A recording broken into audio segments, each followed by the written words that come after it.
The Man Who Transformed at Lunchtime. Written by Eric Kilkenny. And copyright 2025, all rights reserved. It was generally agreed in the town of Myrtle Creek that Mr. O'Flaherty's digestive timetable was a matter of national importance, though the nation in question had never properly been identified, and might as well have been a figment of the collective imagination, which in Myrtle Creek was considerable, and often took the form of believing that Tuesday came before Monday, when the wind blew down from the Umpqua National Forest. The agreement itself was reached through a complex series of nods, winks, and the occasional satisfied belch echoing off the covered bridges, which constituted the town's primary form of democratic discourse. O'Flaherty, whose real name was Ignatius, but who had long since abandoned it in favor of a series of grunts and the occasional whistle that sounded remarkably like a train that once ran through the town on the Oregon and California Railroad, maintained his digestive schedule with the precision of a Swiss timepiece, if Swiss timepieces were prone to occasional fits of melancholy, and had a tendency to stop working whenever someone mentioned the weather or the price of gas at the Shell station on South Main Street. At precisely 12 p.m., he would emerge from his cottage on Oak Street, which was painted the color of disappointment, and featured a door that opened both ways simultaneously, through which he claimed was Advanced Pacific Northwest Engineering, but which Reverend Buckminster suspected was the work of the devil, or possibly a clever hinge ordered from Portland. The cottage sat just 2 blocks from the South Umpqua River, where the sound of flowing water provided a constant reminder that time, like the river, moved in only one direction,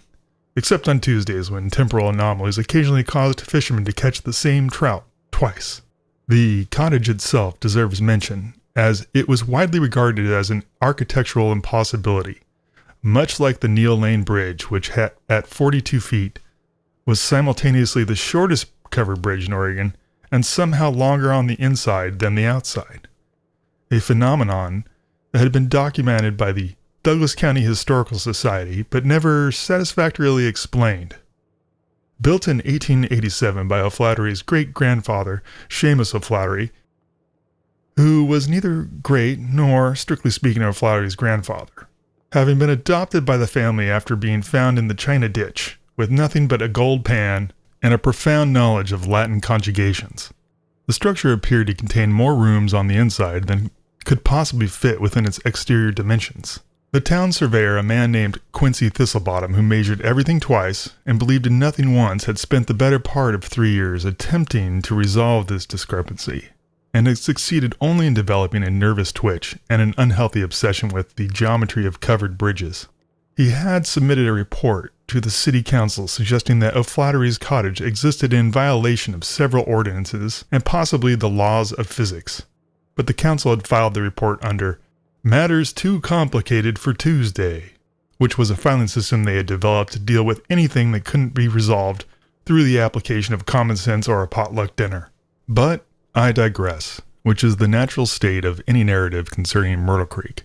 a town so thoroughly committed to the art of digression that Main Street curved back upon itself in 3 places, a feature that had been designed by the same engineer who had planned the cottage's door. And the Methodist church steeple had developed a slight lean after Reverend Buckminster had felled a large black oak in 1938, causing a considerable amount of confusion among migrating birds and the occasional theological crisis among the more literalist members of the congregation, who interpreted the lean as either a sign from God or evidence that the church needed a better foundation. So it came as something of a shock when precisely at 12:03 p.m. on Tuesday, and here I must pause to note that Tuesdays in Myrtle Creek were very different from Tuesdays elsewhere,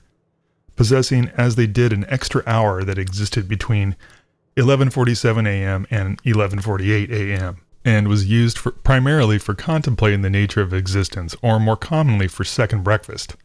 O'Flaherty disappeared from sight in the middle of a corned beef sandwich.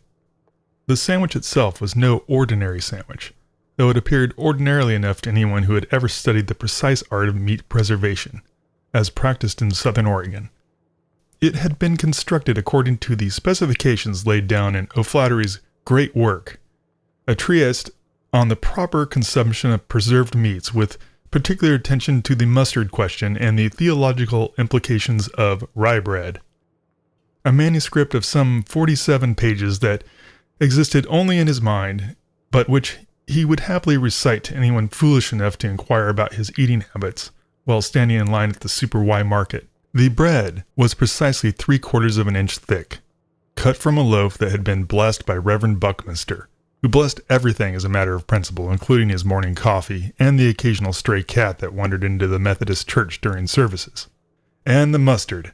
the mustard, deserves a trieste of its own, being as it was a specialty blend created by the proprietor of the Good Dog Bakery on North Main Street, who claimed that the secret ingredient was the essence of Oregon myrtle trees, but who more likely used a combination of Dijon and existential uncertainty. The mustard had arrived in Myrtle Creek by way of a circuitous route that involved Portland, Eugene, Roseburg, back to Eugene, back to Portland, flown down to Roseburg, and then finally delivered in a truck that had gotten lost twice due to the confusing nature of the town's street layout, and it ended up parked next to Millsite Park, where the driver consulted a map that had been drawn in 1962 and failed to account for several streets that had been added, removed, or relocated according to the whims of the city planners, who had never actually visited Myrtle Creek, but had designed it from satellite photographs and pure optimism. But the mustard, impressive though it was, paled in comparison to the town's true culinary obsession, pink sauce. Pink sauce was not merely a condiment in Myrtle Creek. It was a way of life, a spiritual necessity, and possibly the most important cultural institution in a town that had managed to develop several important cultural institutions despite having a population that could fit comfortably in a large movie theater. The sauce itself was a mysterious blend of ingredients that included mayonnaise, ketchup, and what appeared to be ranch dressing, and several other components that the proprietor of Tommy's All-American Burger Company guarded with the sort of secrecy usually reserved for state secrets or family recipes that involved the use of ingredients that might not be entirely legal. The residents of Myrtle Creek did not simply enjoy pink sauce, they required it with the same desperate urgency that other people required oxygen or coffee or the morning news. A burger without pink sauce was not merely disappointing, it was a tragedy of cosmic proportions that could reduce grown adults to tears, and had once caused Mrs. Butterworth to experience what Dr. Snodgrass had diagnosed as an acute case of condiment deprivation syndrome,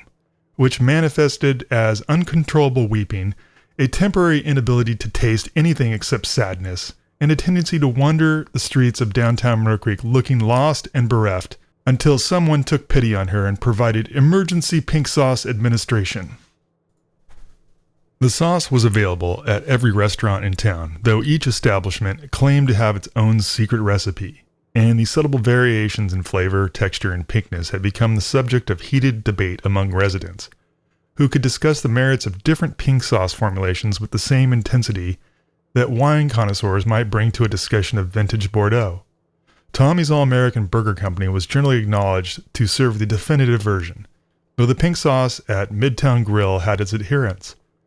And there were rumors that the Good Dog Bakery was experimenting with a pink sauce-flavored pastry that would either revolutionize local cuisine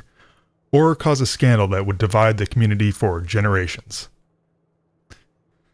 Nobody saw him go, though Mayor Crankshaw swore he'd heard a faint bing and a flash of orange,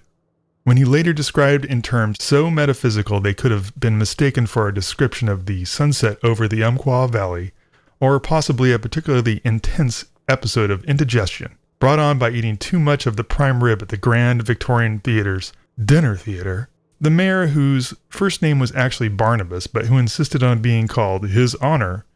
despite the fact that Myrtle Creek had never officially elected him to anything more significant than the position of head organizer of the annual Covered Bridge Festival, was a man of profound imagination and profound ignorance. The two qualities existed in perfect harmony within his considerable skull, like the North and South Umpqua rivers converging at their confluence. His description of the disappearance, which he delivered to anyone who would listen, and several people who wouldn't, including the tourists who stopped at Tommy's All-American Burger Company for directions to Crater Lake, involved references to quantum mechanics, the spiritual significance of Oregon myrtle wood, and a particular brand of local wine that he'd once encountered and which had left him with what he described as metaphysical indigestion and a profound understanding of the universe's sense of humor. Mrs. Grimbaldi, who had witnessed the event while tending her garden, and who possessed the sort of second sight that came from a lifetime of watching other people's business with scientific precision, a skill highly valued in a town where everyone's business was, by definition, everyone else's business, suggested the intervention of spiritual matters, which she usually applied to missing socks, the sudden appearance of deer in downtown Myrtle Creek, or the tendency of the Horse Creek covered bridge to make mysterious creaking sounds that seemed to spell out messages in Morse code. Her spiritual matters were numerous and varied, encompassing everything from the clearly supernatural, such as the time her cat spoke to her in perfect English, though with a distinct Southern Oregon accent, to the merely improbable, such as the tendency of her garden gnomes to rearrange themselves into different configurations when she wasn't looking, spelling out what appeared to be reviews of local restaurants in an ancient runic alphabet that she'd learned from a book she'd found in the Myrtle Creek Community Library's Local History and Unexplained Phenomena section.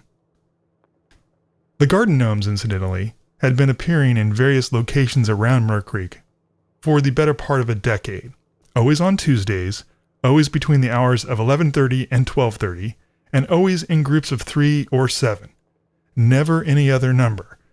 which led Dr. Snodgrass, the town's only university-educated resident and retired professor from Southern Oregon University, to theorize that the gnomes possessed an understanding of prime numbers that exceeded that of most humans, a theory that gained little credence outside of academic circles, which in Myrtle Creek consisted entirely of Dr. Snodgrass himself, and occasionally his neighbor who had once attended a community college course on philosophy. Flattery, however, had not gone anywhere in the ordinary sense, though what constituted the ordinary sense in Myrtle Creek was itself a matter of considerable debate. The town had long since abandoned conventional notions of space and time in favor of a more flexible approach to reality that allowed for such conveniences as being in 2 places at once, useful for attending both the Methodist and Baptist church services simultaneously. Traveling backwards through Thursday, popular among those who wished to undo embarrassing remarks made at the tap house,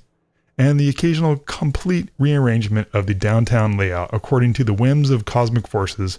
or possibly just the effects of the China Ditch gold mining operation, which seemed to exert an inexplicable influence over local geography. He had been transformed, and not by any ordinary magic, though ordinary magic in Myrtle Creek included such commonplace phenomena as the ability to predict rain by observing the behavior of ducks in the South Umpqua River, the transformation of water into various caffeinated beverages through the application of prayer, and coffee beans at the Soko Coffee Company, and the capacity to make objects disappear simply by looking for them with genuine urgency in Ray's food place, where items had a tendency to relocate themselves according to the principles that defied conventional retail logic. This was magic of an entirely different order, magic that required technology, or at least something that might be mistaken for technology by someone who had never seen technology, but had heard it described by someone who had once visited Portland and claimed to have seen devices that could communicate with other devices through the mysterious power of the Internet, which most Myrtle Creek residents regarded as either a fishing net of unusual complexity or possibly a conspiracy involving the federal government and a telephone company. It was the kind of transformation which required a small cylindrical device of unknown origin, which he kept concealed in his sock drawer beneath a photo of his Aunt Maureen with a spotted owl. The device itself defied easy description, being simultaneously metallic and organic, smooth and textured, ancient and futuristic, possessed of the sort of ambiguous functionality that characterized all truly important objects. It hummed quietly to itself when no one was listening, spoke in whispers to a flattery socks, which had developed distinctly superior attitudes as a result, and glowed with a light that was visible only on alternate Wednesdays or during periods of acute emotional distress, such as when a Myrtle Creek volunteer fire department was called out to rescue cats from trees, or when someone mentioned the possibility of widening Highway 99 to 4 lanes. The photo of Aunt Maureen deserves attention, as Aunt Maureen herself had been a figure of considerable local legend. Born Maureen O'Sullivan in County Mayo, she had left Ireland at the age of 17 to seek her fortune in America, where she had allegedly become a circus performer, a spy for the Canadian government, a mistress to 3 different timber barons, and finally a hermit living in the Cascade Mountains with only a spotted owl for company. The owl, according to family legend, spoke 7 languages and had been trained to recite entire works of Shakespeare, though it showed a marked preference for the comedies, and would often launch into Puck's final speech for A Midsummer Night's Dream at inappropriate moments, such as during breakfast or when someone was trying to have a serious conversation about property taxes. Maureen had returned to Oregon only once in 1962, bringing with her the owl, a small fortune in timber company stock and a collection of stories so outrageous that they had to be true, as no one in Myrtle Creek possessed sufficient imagination to invent them. She had stayed for exactly 1 week, during which she had scandalized the town by wearing trousers, speaking her mind about the need for environmental protection, and teaching the local children to play poker, using Douglas fir cones as chips. On her departure, she had left behind only the photograph and a cryptic note suggesting that the future would require flexibility of mind and spirit, which most people had interpreted as meaning that she was probably slightly mad, a conclusion that was generally regarded as perfectly reasonable and even admirable in a woman of her advanced age and varied experience. One twist of the cylinder and O'Flaherty became Captain Corncrisp, defender of the mundane, savior of trivialities, protector of small-town values and covered bridges. The transformation itself was a sight to behold, though no one had actually beheld it, the bing and flash of orange being insufficient for proper beholdment. Its precise nature remained a matter of speculation. Dr. Snodgrass theorized that it involved a complete molecular reorganization, possibly facilitated by quantum mechanics or possibly by the same forces that allowed the Neil Lane Bridge to be longer on the inside than the outside, as the two phenomena seem to operate according to similar principles of selective reality suspension. The name Captain Corncrisp had not been chosen by O'Flaherty, but had instead been bestowed upon him by the cylinder, which possessed definite opinions about such matters and had rejected his initial suggestions of Captain Oregon, Captain Myrtle, Captain O'Flaherty as being insufficiently heroic, too obvious, and redundant respectively. The cylinder's reasoning was communicated through a series of mild electric shocks, and what O'Flaherty described as a sort of disappointing hum that sounded like a combination of a hummingbird and a dial-up modem, leading him to conclude that the device possessed not only intelligence, but also aesthetic standards and quite possibly a sense of humor that had been influenced too much by exposure to Oregon Public Radio. His suit was a ghastly mixture of metallic turquoise and chartreuse, which shone with the sort of brilliance one usually associates with bad decisions, certain government projects, or the color scheme chosen for the Myrtle Creek Community Center by a committee that had been influenced by the 1970s and had never fully recovered. The colors themselves seemed to shift and writhe in patterns that hurt the eyes and challenged the fundamental principles of good taste, creating an effect that was simultaneously garish and hypnotic. Like staring at a traffic light that had been designed by someone who had never seen traffic, the suit appeared to be cut from no earthly fabric, possessing as it did the ability to regulate temperature, useful in the changeable Oregon climate, repel moisture, essential for anyone spending time near the South Umpqua River, and create disturbing optical illusions that caused observers to question their own sanity, or at least their ability to perceive color accurately. The suit also featured a cape, because all proper superhero suits feature capes, though Captain Corncrisp's cape was distinguished by its tendency to become entangled in the historic downtown lampposts. catch fire when he attempted to make dramatic entrances near the wood-burning stoves at local businesses, and developed a mind of its own during windy weather, often dragging him in directions he had no intention of going, such as the disc golf course or into the parking lot of Midtown Grill. Captain Corncrisp's powers were, for the most part, inconvenient, which was typical of the sort of cosmic joke that the universe seemed to enjoy playing on the residents of small Oregon towns. The universe, as any resident could have told you, possessed a distinctly mischievous sense of humor and took particular pleasure in granting people exactly what they asked for in precisely the way they didn't want. This explained why Mrs. Butterworth's wish for excitement had been fulfilled through the arrival of 7 deer in her sitting room, though she had been somewhat mollified when the deer had proven to be remarkably well behaved and had shown an unexpected appreciation for pink sauce, which she had served them on small plates as an emergency hospitality measure. Why Reverend Buckminster's prayer for guidance had resulted in a series of increasingly cryptic in his morning oatmeal, though these had become considerably more bearable once he had discovered that adding a small amount of pink sauce to oatmeal created a surprisingly palatable breakfast combination, and why the city council's desire for increased tourism had answered through the development of a condition that caused the town to appear on GPS systems only when drivers were specifically trying to avoid it, though this had inadvertently led to the discovery of Myrtle Creek by several food bloggers who had become obsessed with pink sauce and had written extensively about it online, leading to a small but dedicated following of pink sauce enthusiasts who made pilgrimages to the town specifically to sample the various formulations available at local establishments.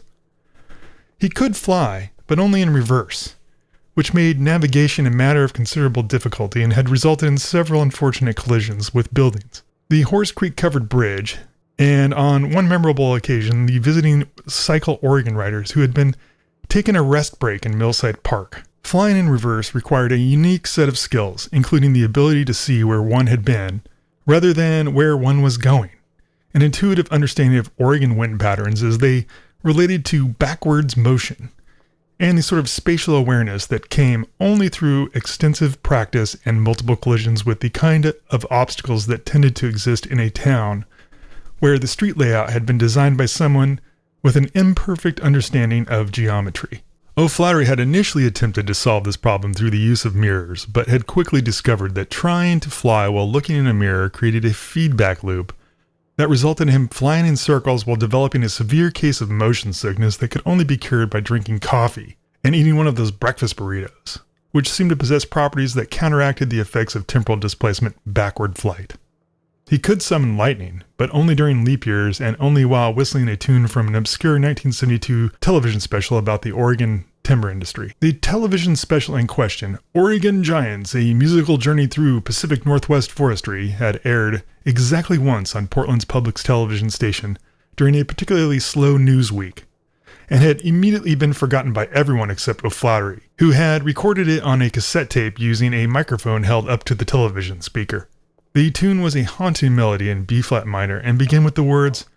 "Douglas fir, so tall and true, cedar sweet and hemlock too," and continued for 17 verses, each dedicated to a different variety of Pacific Northwest tree and its supposed emotional qualities. The lightning itself was impressive when it appeared, crackling with electrical energy and striking with pinpoint accuracy, but the requirement for leap years meant that it was available only once every 4 years, making it impractical for most superhero emergencies, which had a tendency to occur on a more regular schedule. O'Flaherty had petitioned the cosmic forces responsible for his powers to make the lightning more readily available, perhaps during regular years or at least during months when the South Umpqua River was running high. But his request had been ignored, possibly because the cosmic forces were busy with other matters, or possibly because they enjoyed the absurdity of the limitation. He could, with great effort, summon a monster from the China ditch, but the monster always appeared with impeccable manners and often a felt hat that looked suspiciously like something that might be purchased at a local antique shop. This particular power had proven to be the most problematic, as the monster, despite its fearsome appearance, it resembled a cross between a beaver and a Victorian gentleman, with fur that shimmered like wet river stones and teeth that gleamed like the golden flakes that occasionally turned up in China Ditch. Was unfailingly polite, and possessed an extensive knowledge of etiquette that put most humans to shame. And most remarkably, though he had only discovered this recently through a process that involved considerable embarrassment and several apologies to the city council, Captain Corncrisp could grow to enormous size, but only when the situation was deemed sufficiently serious by cosmic forces that apparently operated according to their own mysterious criteria, and had a tendency to define sufficiently serious in ways that seemed arbitrary to most observers, but which followed a logic that encompassed factors such as the potential for property damage, the number of witnesses present, and what appeared to be the entertainment value of the situation. The giant form, when it manifested, was exactly proportional to his normal superhero size, but scaled up to approximately 120 feet in height, which was impressive in principle, but impractical in a town where the tallest building was the Methodist Church steeple, already leaning, and the downtown area had been designed for human-sized commerce rather than giant superhero operations. The transformation to giant size was accompanied by the same orange flash, but amplified to a degree that had once caused temporary blindness in several dozen witnesses, and had resulted in a city ordinance requiring all superhero activities to be preceded by a public warning and the distribution of safety glasses. The giant form possessed all the same inconvenient powers as the regular-sized version, but on a scale that made them exponentially more problematic. Giant-sized backward flight created wind patterns that had once blown the roof off Dell's building supply. Giant-sized lightning summoning during leap years had resulted in the creation of a small crater in Millsite Park that was now used as a decorative pond. And the summoning of giant monsters from China Ditch had produced creatures so large and so polite that they had to be housed in the National Forest and fed by helicopter while arrangements were made for their relocation to a suitable habitat. On this particular Tuesday, a Tuesday that had begun like any other Tuesday, except for the presence of an extra 17 minutes before noon at 12:01 p.m., a temporal anomaly that the town had learned to accept as part of the natural order, much like the tendency of street signs to rearrange themselves during the night. Myrtle Creek was threatened by the appearance of a creature so terrifying that the residents would later claim it resembled a vintage lazy boy recliner, with the teeth of a particularly cranky mountain goat, and the attitude of a tourist who had gotten lost trying to find Crater Lake. But this was no ordinary monster. The creature that emerged from the South Umpqua River at approximately 11:47 a.m. was enormous, standing nearly 200 feet tall and possessing all the comfort features of a high-quality piece of furniture, combined with the aggressive tendencies of a mountain Nebo mountain goat that had been denied access to its preferred grazing area and had subsequently been exposed to radiation from an unknown source that caused it to grow to titanic proportions, while somehow retaining its furniture-like characteristics. The giant recliner-goat, as it came to be known, though officially it was designated as a Class 5 furniture mammal hybrid entity in the emergency response protocols that Mayor Crankshaw had developed after the third monster incident, was approximately the size of a 4-story office building.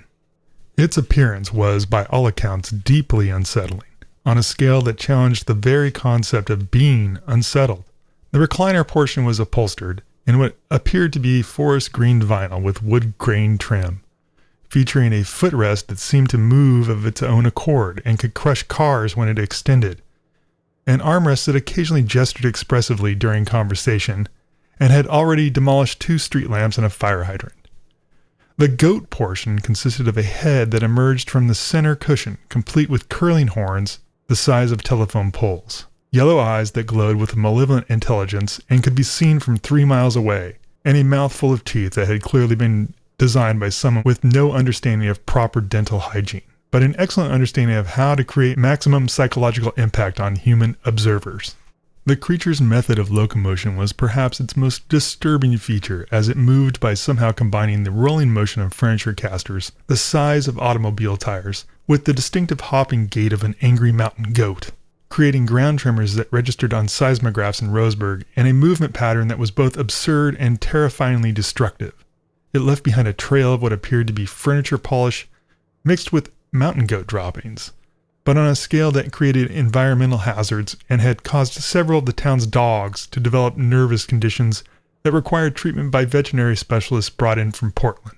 Mrs. Grimbaldi had been the first to spot the creature as it had emerged from the river, and her initial report to the emergency services had been dismissed as the result of too much communion wine, until the giant recliner goat had stepped on the parking lot of Ray's food place, creating a crater that could have been seen from space and prompting an immediate reassessment of the situation by authorities who had previously been skeptical of reports involving furniture-based monsters. O'Flaherty had been enjoying his lunch on the steps of his cottage, contemplating the philosophical implications of mustard and observing the behavior of a particularly intelligent cloud that seemed to be spelling out rude words in ancient Chinook jargon, when the ground had begun to shake and the giant recliner goat had appeared above the tree line, moving toward downtown with the ponderous inevitability of a natural disaster combined with the specific targeting abilities of a very large and very angry piece of furniture. The creature's first act had been to approach the flower beds outside the Grand Victorian Theatre and consume them with obvious relish, pausing between the bites to emit satisfied belching sounds, and somehow managed to sound both goat-like and furniture-like simultaneously, but amplified to a volume that shattered windows 3 blocks away and prompted an emergency evacuation of the downtown area. Its second act had been to chase the entire Myrtle Creek Volunteer Fire Department up the large redwood tree at Hall and 2nd Street. Though this had been accomplished with such careful attention to their safety and well-being that observers were uncertain whether it was actually attacking or merely offering them a better view of the proceedings, and possibly a chance to observe the town from a new perspective. Its third act, however, was the most troubling of all. The giant recliner goat had somehow detected the presence of pink sauce in the town, and begun systematically raiding every restaurant, food truck, and emergency pink sauce storage facility in a desperate search for the condiment. The creature's addiction to pink sauce was immediately apparent, as it consumed entire vats of the substance with the sort of frenzied enthusiasm usually associated with people who had been deprived of their essential nutrients for extended periods. This development was particularly alarming because it meant that not only was the town being menaced by a giant furniture mammal hybrid, but the creature was also depleting the municipal pink sauce reserves, creating a crisis that threatened the very foundations of local society. Mayor Crankshaw, observing the situation from his emergency command post in the basement of the community center, had immediately declared a pink sauce emergency and activated the town's rarely used emergency pink sauce protocol, which involved rationing the remaining supplies and sending urgent requests for assistance to pink sauce manufacturers throughout the Pacific Northwest. The protocol had been developed after the great pink sauce shortage of 2019, when a supply chain disruption had left the town without adequate pink sauce for nearly 3 days, during which, in that time, the crime rate had increased by 400%. Several marriages had ended in divorce, and the Methodist Church had experienced a significant decline in attendance, as residents had become too depressed to leave their homes. Having ingested 3 sandwiches and half a bottle of wine, a peculiar local vintage prepared by the proprietors of a small winery, according to a recipe that had been passed down through several generations and contained ingredients that were rumored to include Pinot Noir, Oregon myrtle honey, herbs that grew only during the full moon, and the tears of a happy child. O'Flaherty twisted the cylinder with his usual aplomb and became Captain Corn Crisp. The transformation, however, was complicated by the fact that O'Flaherty had not consumed any pink sauce with his lunch, a dietary oversight that had seemed insignificant at the time, but which now threatened to compromise his superhero effectiveness.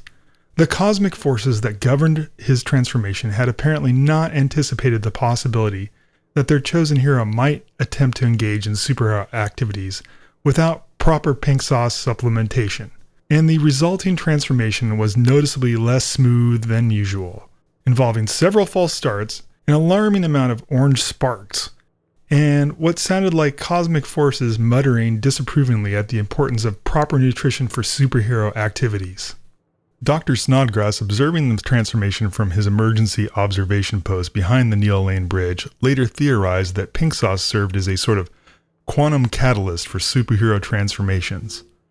providing essential nutrients that facilitated the molecular reorganization process and helped maintain the stability of space-time continuum during periods of reality suspension. His theory was based on extensive observations of local phenomena, a careful analysis of the correlation between pink sauce consumption and the successful manifestation of impossible events, though he acknowledged that his research had been somewhat hampered by his own pink sauce dependency, which made objective observation difficult during periods of condiment shortage. The transformation occurred, with the usual bang and flash of orange, accompanied this time by what sounded like a brief fanfare played on instruments that had not yet been invented, but which bore a strong resemblance to a combination of bagpipes and electronic synthesizers. O'Flaherty felt the familiar sensation of his molecular structure rearranging itself according to principles that violated several laws of physics, and at least one city ordinance regarding public transformations, followed by the less familiar but equally disturbing sensation of his consciousness expanding to encompass not only his own thoughts, but also the thoughts of every piece of furniture within a 3-mile radius, including several items in the antique shops on Main Street that had very strong opinions about their previous owners. But this time, as Captain Corncrisp assessed the situation and observed the giant recliner-goat methodically demolishing the downtown business district while somehow managing to preserve the architectural integrity of the historic buildings, it had apparently developed an appreciation for local history. He felt the cosmic forces that governed his transformation making a calculation based on factors that included the size of the threat, the potential for widespread destruction, and what appeared to be the entertainment value of the situation. A second flash of orange light, this one bright enough to be seen from Roseburg and accompanied by a sound like the universe clearing its throat, announced Captain Corncrisp's transformation to giant size. The sensation of growing to 120 feet in height was indescribable, involving, as it did, not only the physical process of molecular expansion, but also the psychological adjustment to suddenly being able to see over the tops of all the buildings in Myrtle Creek, and having a perspective on the town that revealed street layouts and architectural relationships that had previously been invisible from ground level. The giant Captain Corncrisp now stood eye to eye with the giant recliner-goat. Though eye to eye was perhaps not the most accurate description, as the creature's eyes were positioned in its goat head, while Captain Corncrisp's eyes were in his human head, creating a sort of awkward angle that made direct eye contact difficult, and added an element of social awkwardness to what was already a complex situation involving giant furniture mammal hybrids and superhero transformations.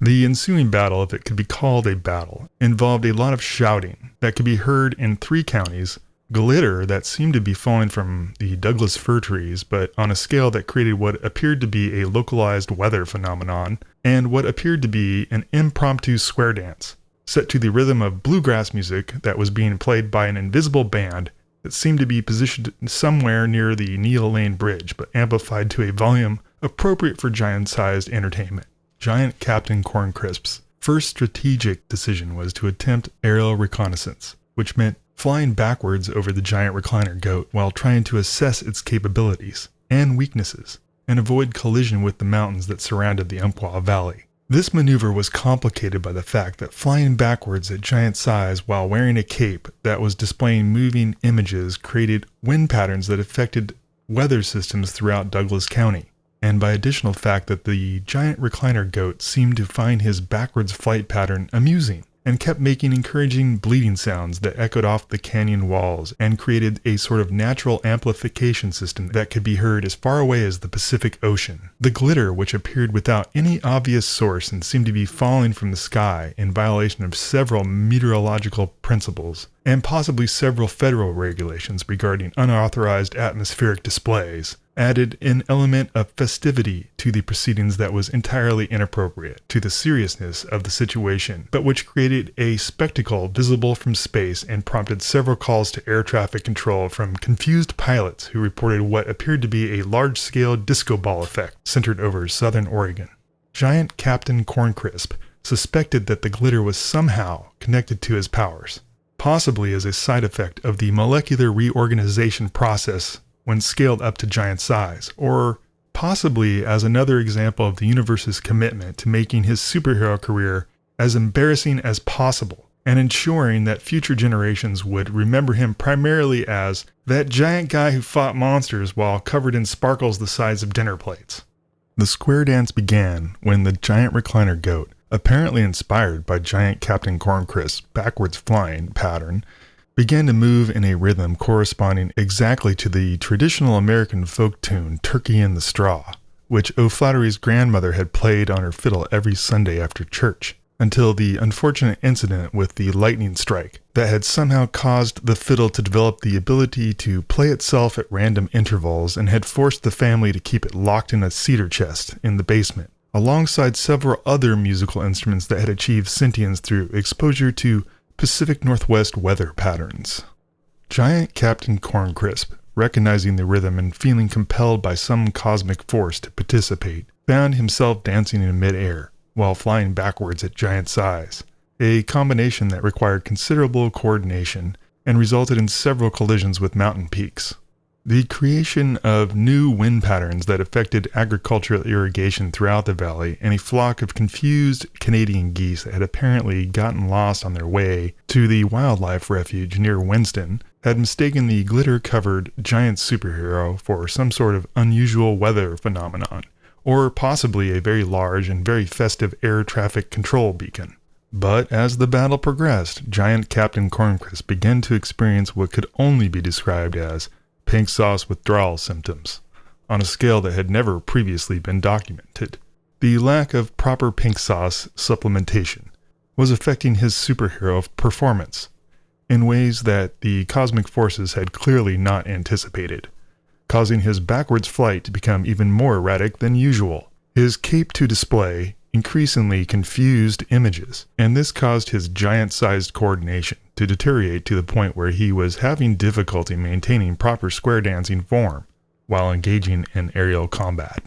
The withdrawal symptoms manifested as a growing sense of profound sadness. It was despair of a bureaucratic nature, formless yet omnipresent, like a government memo that had somehow permeated his marrow. He had a deep longing for the comforting pinkness of properly prepared sauce. Dr. Snodgrass, observing these developments through high-powered binoculars from his emergency observation post, noted that giant Captain Corncrisp's costume was beginning to lose some of its hideous brilliance, the turquoise and chartreuse slowly fading toward a more subdued palette that suggested diminished superhero effectiveness and possibly had serious metabolic consequences. Meanwhile, the giant recliner goat, having consumed the last of the town's emergency pink sauce reserves, was experiencing its own form of withdrawal, which manifested as increasingly desperate Shakespearean recitations punctuated by mournful bleating sounds that exposed a deep yearning for additional condiment supplementation. The creature's dramatic performances were becoming more poignant and emotionally complex, incorporating themes of loss, longing, and the fundamental tragedy of existence without adequate pink sauce access. At one point, the giant recliner goat monster begins reciting Shakespeare, which O'Flaherty took as an insult, though he was uncertain whether the insult was directed at him personally, at his dancing ability, at the general concept of aerial square dancing at giant size, or at the state of modern literature education in small Oregon towns. The recitation began with the famous "to be or not to be" soliloquy from Hamlet, delivered in a voice that combined the rich baritone of a classically trained actor with the distinctive bleating qualities of a mountain goat that had been educated in dramatic arts, and had strong opinions about the proper interpretation of Shakespearean tragedy, but amplified to a volume that could be heard clearly in 3 counties and caused several minor avalanches in the Cascade Mountains. The giant recliner goat's delivery was, to be fair, quite impressive, demonstrating a deep understanding of the text's philosophical implications, as well as a perfect enunciation, despite the challenges posed by having goat vocal cords the size of tree trunks, and being upholstered in vinyl, on a scale that covered several acres. It continued through several other Shakespearean monologues, including Macbeth's "Tomorrow and Tomorrow" speech, and Portia's Quality of Mercy passage from The Merchant of Venice, each delivered with increasingly dramatic intensity and accompanied by appropriate gestures from the animated footrest, which could crush buildings when extended, and occasional commentary from the armrests, which seemed to have developed their own opinions about the proper interpretation of Elizabethan drama and expressed these opinions through movements that created seismic disturbances. Captain Corncrisp, who had received a classical education at the Tri-City Elementary School, which consisted of one building, several classrooms, and a small library that contained a complete works of Shakespeare, that had been donated by a traveling actor who had been stranded in Myrtle Creek during a particularly severe winter storm, and had been forced to remain for 3 months, during which he had taught the entire town to appreciate the finer points of Elizabethan drama and the proper pronunciation of thou and thee, recognized the quality of the performance and found himself applauding despite the fact that he was supposed to be defeating the creature rather than encouraging its theatrical ambitions, and despite the fact that applauding at giant size created sound waves that shattered windows all the way to Eugene, Oregon. The battle, such as it was, continued for the better part of an hour, with giant Captain Corncrisp attempting various heroic maneuvers, all performed backwards and accompanied by increasingly elaborate dance steps that reshaped the local topography, while the giant recliner-goat continued its dramatic recitations, occasionally pausing to consume additional foliage from the national forest or to offer constructive criticism of giant Captain Corncrisp's technique and suggestions for improving his backward flight patterns at giant size. The residents of Myrtle Creek, who had evacuated to safe viewing areas in the surrounding hills, began to treat the entire affair as a sort of outdoor theater performance on an unprecedented scale, with Mrs. Grimbaldi organizing the sale of refreshments and Reverend Buckminster providing commentary on the theological implications of giant furniture that could quote Shakespeare. In the end, victory was achieved not by cunning or skill, but by the giant recliner-goat tripping over the china ditch, which, despite being only a few feet wide at most points, had apparently been excavated to depths that no one had previously measured, and which proved capable of accommodating the fall of a creature the size of a small office building. The ditch, which had been left in precisely that configuration because the original Chinese miners had apparently possessed an understanding of engineering that exceeded conventional expectations, and had possibly anticipated the eventual need to accommodate falling giants, proved to be perfectly positioned to catch one of the giant recliner-goat's furniture casters, at precisely the moment when it was attempting a particularly elaborate pirouette during its recitation of a balcony scene from Romeo and Juliet. But the true resolution of the crisis came through an act of unexpected compassion that demonstrated the fundamental decency of the residents of Myrtle Creek. Mrs. Grimbaldi, observing the obvious distress of both giant Captain Corncrisp and the giant recliner-goat as they suffered through the acute symptoms of pink sauce withdrawal, had organized an emergency response effort that involved the rapid mobilization of every available pink sauce resource within a 50-mile radius. Using a network of contacts that included restaurant owners, food truck operators, and emergency condiment suppliers throughout Douglas County, she had managed to coordinate the delivery of approximately 400 gallons of high-quality pink sauce, which arrived via helicopter just as the giant recliner-goat was completing its fall into the China ditch. The emergency pink sauce delivery was administered using a fire department ladder truck that had been specially modified for giant-scale condiment distribution, and the effects were immediate and dramatic. Giant Captain Corncrisp, upon receiving his emergency pink sauce supplementation, delivered via a specially designed giant-sized squeeze bottle, experienced an immediate restoration of his superhero capabilities, his costume's hideous brilliance returning to full intensity, and his cape resuming its normal pattern of displaying confusing but entertaining moving images. The giant recliner-goat, meanwhile, became so overcome with gratitude for pink sauce delivery that it abandoned all hostile intentions and began reciting Shakespeare's comedies instead of tragedies, creating a much more pleasant acoustic environment for the surrounding communities. The creature's fall was both spectacular and oddly graceful, resembling nothing so much as a piece of furniture attempting to execute a ballet movement, while simultaneously being a mountain goat, but on a scale that created geological consequences. It landed in the china ditch with a sound that combined the thud of a heavy upholstery with the bleat of surprised livestock, but amplified to a volume that registered on seismographs throughout the Pacific Northwest, and created a noise so distinctive that the town would later incorporate it into the local folk song that commemorated the event, the Ballad of the Giant Recliner-Goat, which became popular at gatherings throughout Douglas County, and was eventually recorded by a traditional music group from Eugene, though they never quite managed to reproduce the original sound effect convincingly, and had to settle for a combination of bass drum, tuba, and what appeared to be a recording of an actual mountain goat played through a public address system designed for stadium use. The impact of the giant creature's fall had several unexpected consequences, including the creation of a new channel in the China Ditch that improved drainage throughout the downtown area, the discovery of previously unknown gold deposits that had been distributed by the seismic activity, and the temporary rerouting of the South Umpqua River, which had to be corrected through the application of several tons of strategically placed boulders and the assistance of the Army Corps of Engineers, who arrived 3 days later with heavy equipment and a team of geologists who spent weeks trying to understand how a ditch originally designed for gold mining had managed to accommodate a falling giant without causing a catastrophic flood.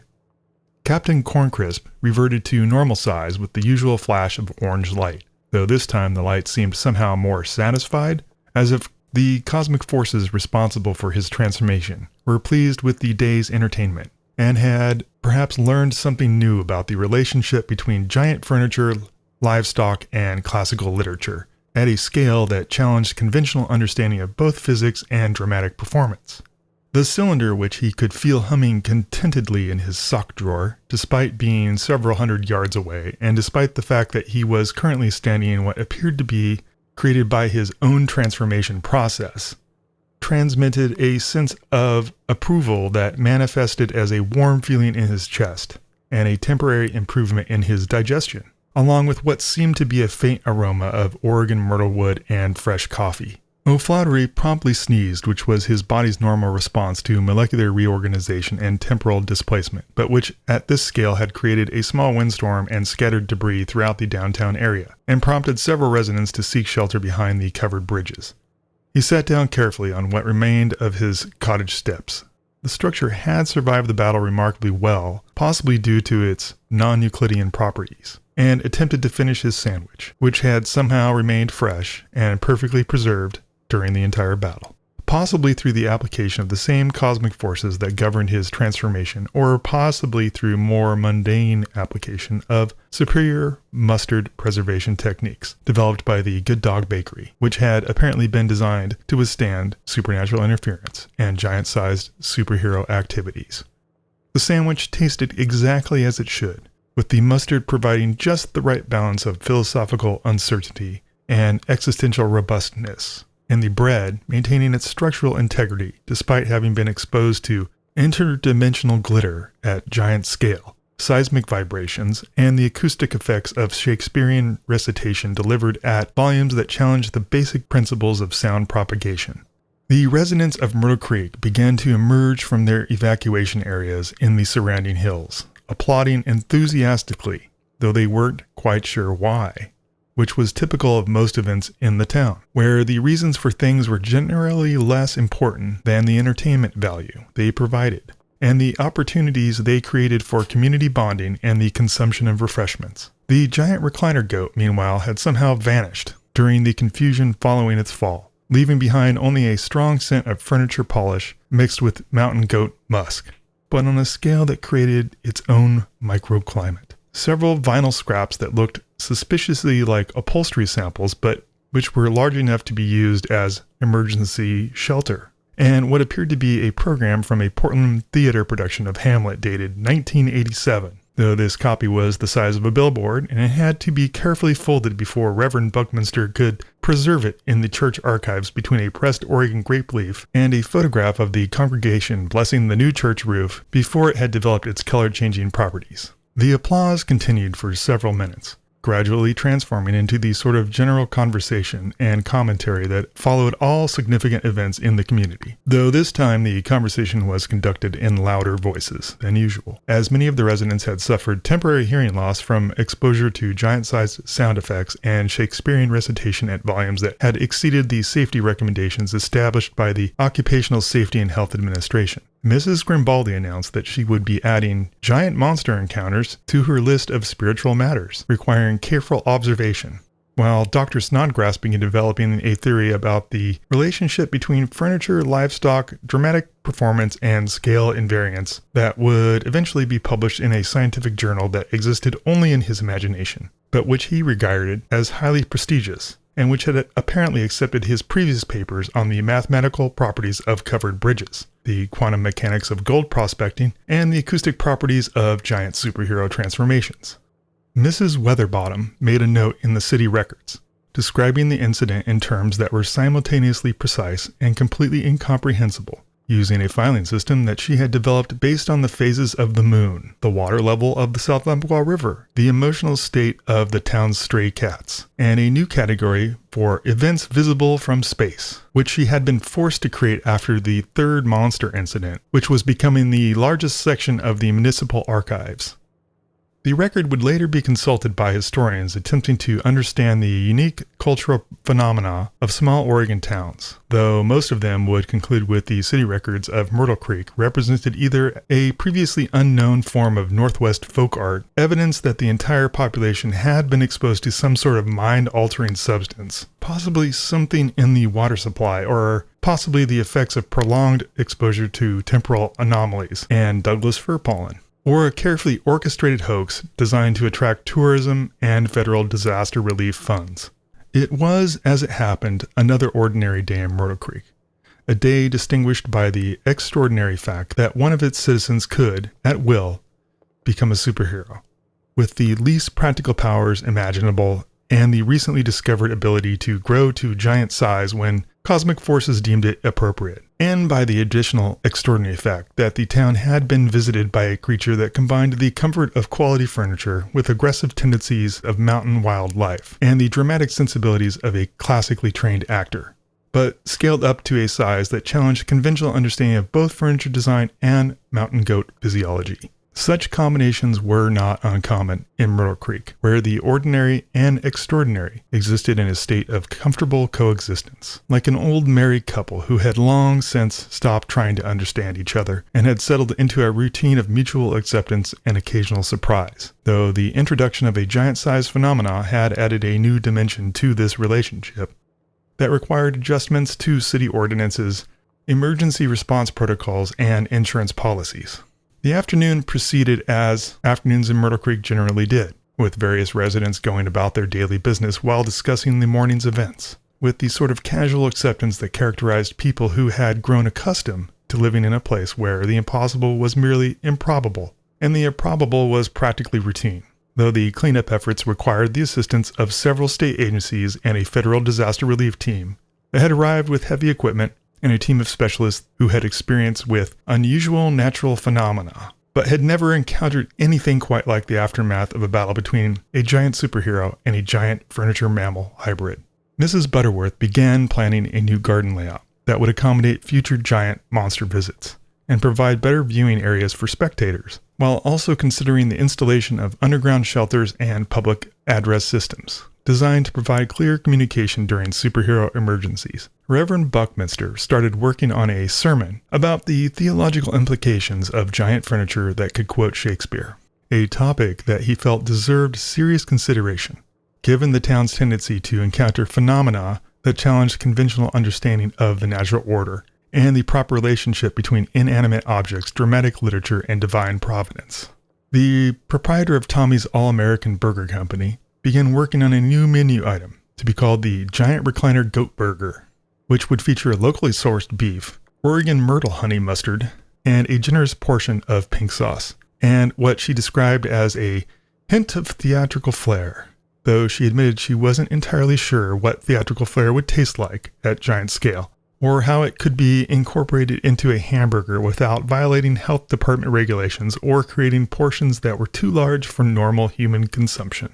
The burger would also come with a side of pink sauce covered fries, because serving fries without pink sauce in Myrtle Creek was considered a form of culinary malpractice and could result in social ostracism and possibly legal action under the town's Essential Condiment Protection Act, which had been passed by emergency ordinance after the Great Pink Sauce Shortage of 2019. Mayor Crankshaw announced his intention to apply for state and federal grants to establish Myrtle Creek as Oregon's first officially designated giant supernatural entertainment district, a designation that he claimed would boost tourism, provide opportunities for economic development, attract academic researchers interested in studying the phenomena of scale-invariant superhero transformations, and ensure adequate pink sauce supplies for future giant-sized emergencies. The proposal included plans for a strategic pink sauce reserve that would be maintained at levels sufficient to support both normal community consumption and emergency giant monster situations, with distribution protocols that had been developed in consultation with FEMA and the National Guard. The application also included a detailed analysis of the economic impact of pink sauce tourism,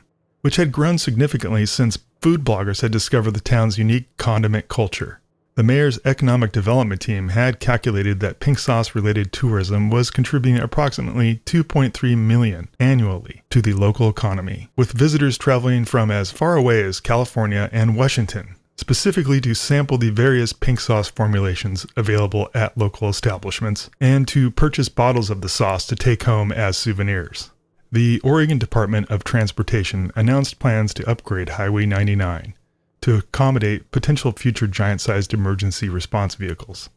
while the Federal Aviation Administration issued a new flight restriction for the airspace over Myrtle Creek, citing unusual atmospheric conditions and the unpredictable aerial phenomena that pose potential hazards to aircraft navigation and passenger safety. And O'Flaherty, already plotting tomorrow's lunch and contemplating the philosophical implications of his morning's adventure,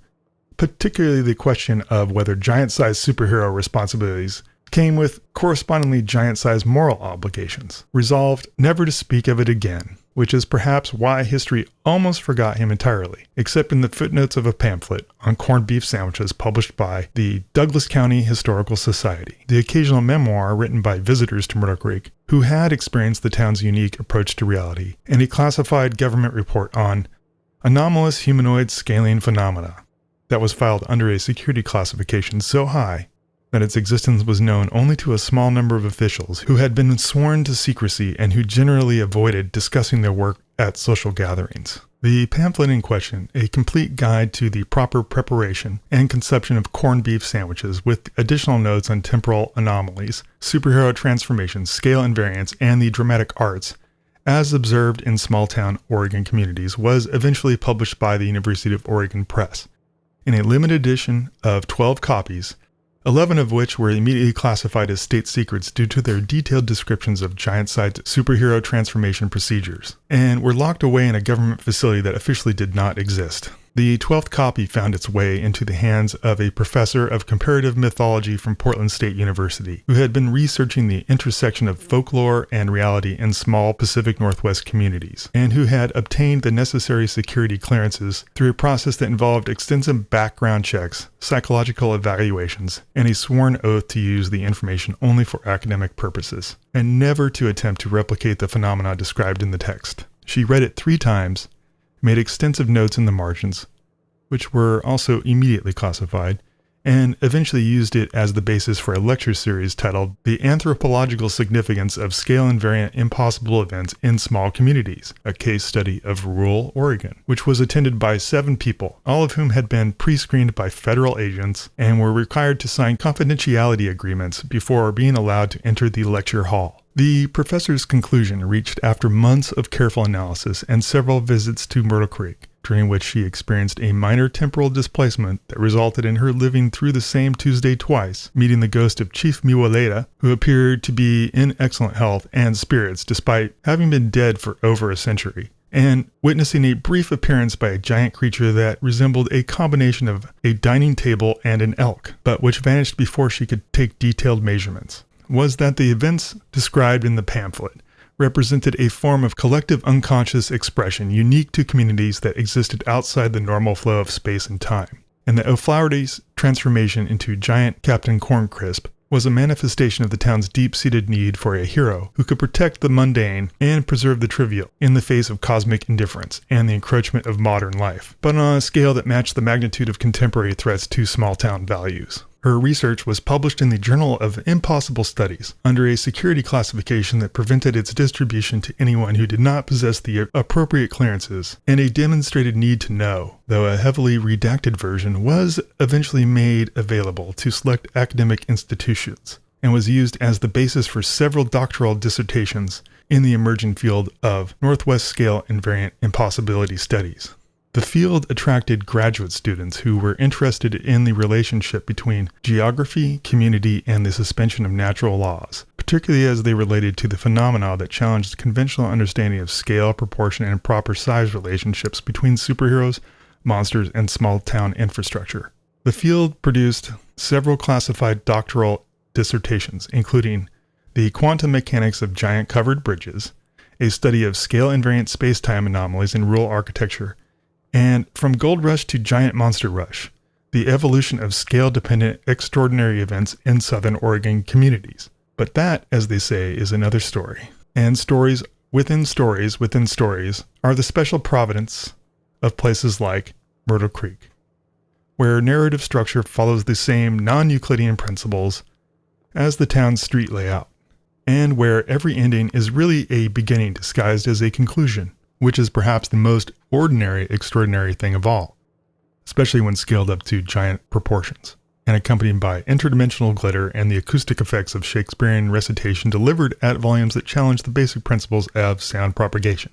The town continues to exist, suspended somewhere between the real and the impossible, where covered bridges are longer on the inside than the outside, where superheroes can be defeated by historical mining operations, and where giant monsters can be accommodated by infrastructure that was designed in the 1800s, and where the most important battles are fought not between good and evil, but between the mundane and the absurd, with the understanding that both sides are necessary for the proper functioning of a community that has learned to embrace the impossible as just another Tuesday in small-town Oregon. Though recent events have required adjustments to building codes, emergency response protocols, and the municipal insurance policy. And somewhere, in a sock drawer on Oak Street, a small cylindrical device hums quietly to itself, waiting for the next emergency that will require the services of Captain Corncrisp, defender of the mundane, protector of covered bridges, and the only superhero in history whose greatest power may be his ability to make impossible seem perfectly reasonable, at least to the residents of a small town where the extraordinary has become so ordinary that nobody thinks to question it anymore, which may be the most extraordinary thing of all, especially when it occasionally involves growing to giant size and battling creatures that challenge conventional understanding of furniture design, animal husbandry, and the proper volume levels for dramatic recitation.